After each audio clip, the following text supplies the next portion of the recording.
जय श्री कृष्णा, राधे राधे। आप सभी भक्तजनों का हमारे YouTube चैनल कृष्णा दासी पर स्वागत है।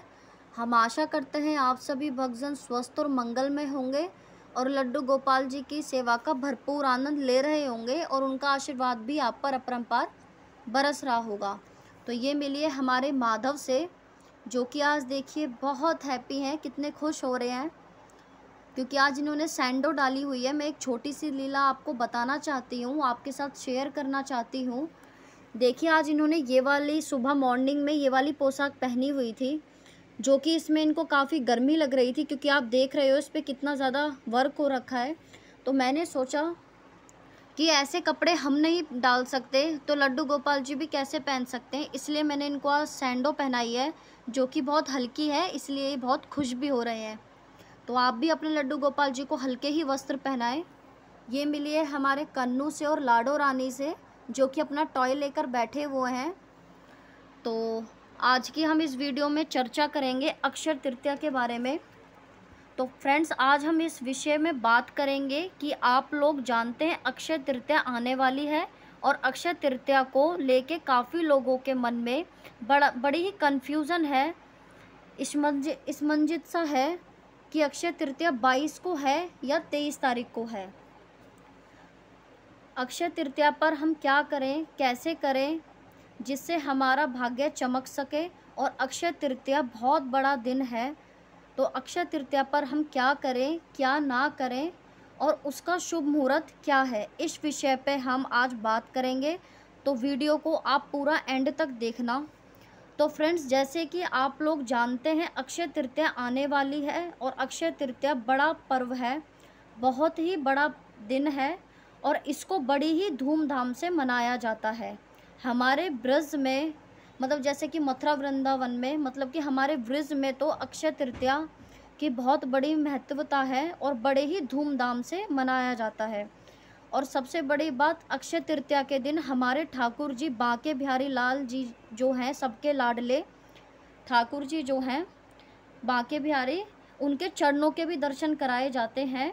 उनके चरणों का वृंदावन जैसे कि लोग आते हैं, उनके चरणों का इस दिन दर्शन कराया जाता है। वो साल में एक बार ही होता है बांके बिहारी के चरणों का दर्शन। सुबह तो होता है ठाकुर जी के चरणों का दर्शन और शाम को होता है ठाकुर जी के सर्व अंग का दर्शन। और ठाकुर जी को चंदन का प्रसाद दिया जाता है, चंदन का ही भोग लगाया जाता है और पूरे ठाकुर जी के श्री विग्रह पे चंदन चढ़ाया जाता है। और आज के दिन ही यानी अक्षय तृतीया के दिन ही बद्री, मतलब आज जो अक्षय तृतीया मतलब जो आने वाली है, उसी दिन बद्रीनाथ के भी पट खुलते हैं। और कहते हैं जो बांके बिहारी जी के चरणों के दर्शन अक्षय तृतीया वाले दिन करता है, उसको बद्रीनाथ के दर्शन का ही फल प्राप्त होता है।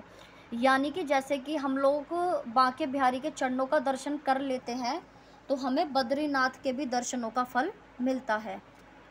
तो बहुत ही बड़ा पर्व है तो अक्षय तृतीया। और अक्षय तृतीया पे आप यूँ जानिए अक्षय तृतीया इतना बड़ा दिन क्यों है, क्यों कहते हैं।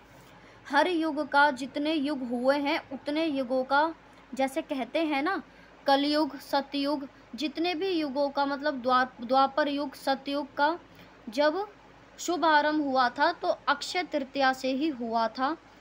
तो अक्षय तृतीया बहुत बड़ा दिन है, अक्षय तृतीया को बहुत धूमधाम से मनाया जाता है। तो अक्षय तृतीया जो है वो है 22 अप्रैल को। 22 अप्रैल को अक्षय तृतीया का दिन है और अक्षय तृतीया का जो पूजा का मुहूर्त है वो है सुबह 7:59 से लेके 12:20 तक।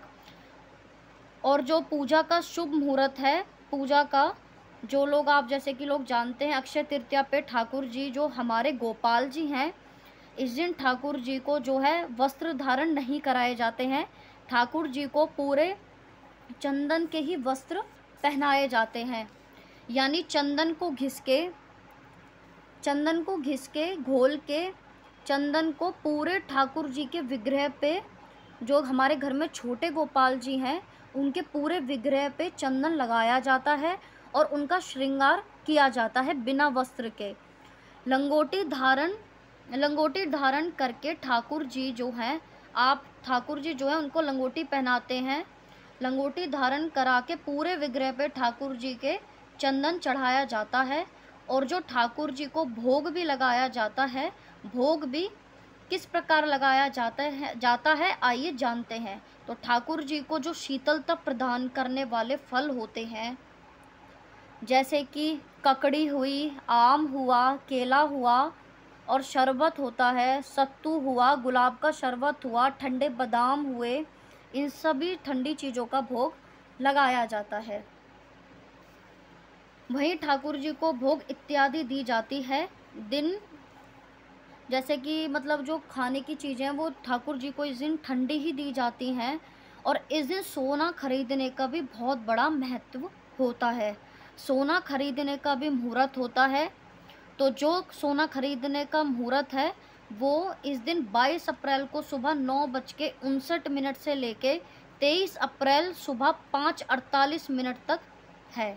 इस समय अगर आप सोना खरीदना चाहते हैं तो सोना भी आप खरीद सकते हैं। पवित्र नदियों में स्नान करना, दान करना और शुभ कार्य करने का उतना ही विशेष महत्व होता है। इस दिन आप सुबह उठिए और स्नान कीजिए। और जो मैंने आपको एकादशी के दिन भी बताया था, जैसे आप मुख्य द्वार पे अपना जो जल होता है 7 नदियों का या जो गंगा जल होता है हरिद्वार का, आप पहले अपने मुख्य द्वार पे छिड़काव करें, थोड़ा थोड़ा जल का छिड़काव करें और उसके बाद ही ठाकुर जी को उठाएं। और आपको मैंने बताया था चंदन का लेप, ठाकुर जी को मतलब जिसको चंदन का लेप मतलब इस दिन जो करा जाता है, अगर आप चाहते हैं तो आप इस दिन व्रत भी रख सकते हैं। मान लीजिए व्रत नहीं कर सकते तो आप ठाकुर जी की सेवा, चंदन जो सेवा है इत्यादि, इस तरह से आप लड्डू गोपाल जी की सेवा कर सकते हैं। आपको 21 तारीख से ही इसकी तैयारी करनी है, यानी 21 तारीख रात्रि को ही आपको जो है अखंड ब्रह्मचारिणी करने का पालन करना है और ठाकुर जी में ही मन लगाना है, ठाकुर जी का ही ध्यान देना है। और अगर आप सोना खरीद सकते हैं तो आप सोना भी खरीदिए इस दिन। सोना खरीदने से घर में कभी धन की कमी नहीं होती, सुख समृद्धि बनी रहती है, कभी भी धन की कमी नहीं होती है। मान लीजिए सोना जैसे कि आप सोना नहीं खरीद पाते तो आप जैसे कि कोई वस्तु है आप किसी को दान में भी दे सकते हैं। जैसे हम धनतेरस वाले दिन चीज़ लाते हैं तो हम ऐसे भी किसी को दान दे सकते हैं। जैसे कि कोई घर में पौध लगा लें, आप अपने घर में पौध भी लगा सकते हैं, तो आप ये काम ज़रूर कीजिएगा। और जैसे कि आपने देखा है कि दान वान जैसे कि कोई भी चीज़ दान में दे सकते हैं, खाने की वस्तु या फिर बर्तन से लेके कुछ भी, मतलब जो आपका मन करे आप वो चीज़ दान कर सकते हैं। ऐसा करने से भी सुख समृद्धि बढ़ती है। और अक्षय तृतीया के दिन हमें क्या नहीं करना चाहिए और क्या नहीं करना चाहिए, किस प्रकार नहीं करना चाहिए, वो वीडियो मैं आप सबको ज़रूर दूंगी। चंदन का लेप का भी मैं आपको ज़रूर दर्शन करवाऊंगी। अक्षय तृतीया वाले दिन अपने लड्डू गोपाल का, अपने माधव का ज़रूर दर्शन करवाऊंगी। और जैसे कि आपको मतलब जिस भी प्रश्न में आपकी जो भी क्वेरी हो आप मुझे कमेंट बॉक्स में पूछ सकते हैं। संतों से सुना है, अध्ययन किया है और जितना मैंने रसिकों से मतलब पाया है वही चीज़ें मैं आपको बताती हूँ। मैं आशा करती हूँ आपको जो मैं बताती हूँ आपको पसंद आता होगा। अगर आपको किसी भी विषय में जानकारी चाहिए तो आप मेरे से कमेंट बॉक्स के ज़रिए प्रदान कर सकते हैं। तो आप अपना और अपने लड्डू गोपाल जी का अच्छे से ध्यान रखिए। हम फिर दोबारा एक नई वीडियो के साथ आपसे मिलते हैं। जब तक के लिए आप ध्यान रखिए, अपने लाला का भी ध्यान रखिए। राधे राधे।